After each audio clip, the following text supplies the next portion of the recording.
আউযুবিল্লাহি মিনাশ শাইতানির রাজিম। বিসমিল্লাহির রহমানির রহিম।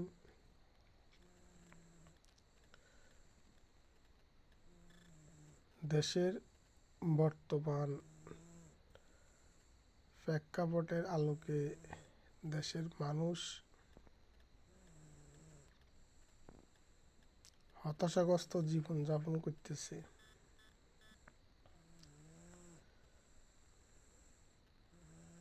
বিভিন্ন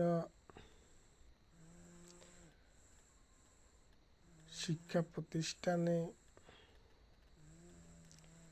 শিক্ষার মান এতটাই নিম্ন, সেটা ভাষা প্রকাশ করা যায় না। শিক্ষকরা এখন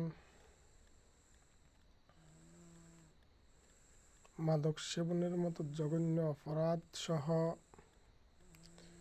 ইপটিজিং এবং তারা প্রেম বিনোদনে ব্যস্ত।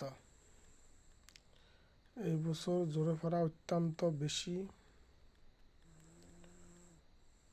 উপজেলা প্রশাসন সরকারি গাড়ি দিয়ে শুধু বাড়িতে যাওয়া আসা করে।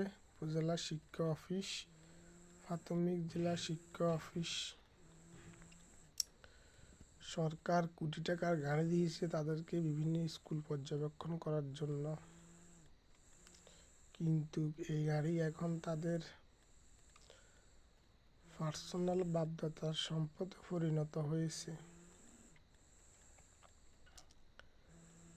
তারা এখন এই গাড়ি দিয়ে পিকনিক করে বেড়ায়, ভ্রমণ করে বেড়ায়, কিন্তু তাদের যে দায়িত্ব কর্তব্য আশপাশ পর্যবেক্ষণ করা, উপজেলা প্রাথমিক জেলা প্রাথমিক শিক্ষা অফিসের নাকের ডোগায় আশপাশে যে স্কুলগুলা, ওই স্কুলগুলাও তিনি ভালো করে চিনেন না, এবং ওই আশেপাশে স্কুলগুলাও পর্যবেক্ষণের আওতায় নাই। বাইরের স্কুলগুলা তো বাদ দিলাম, স্কুলগুলোতে পড়াশোনার মান অত্যন্ত নিম্ন।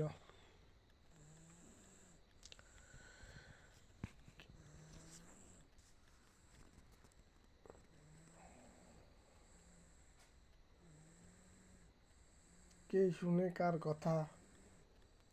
কেউ কারো কথা শুনে না, সবাই শুধু বলিয়ে যাইতে আছে।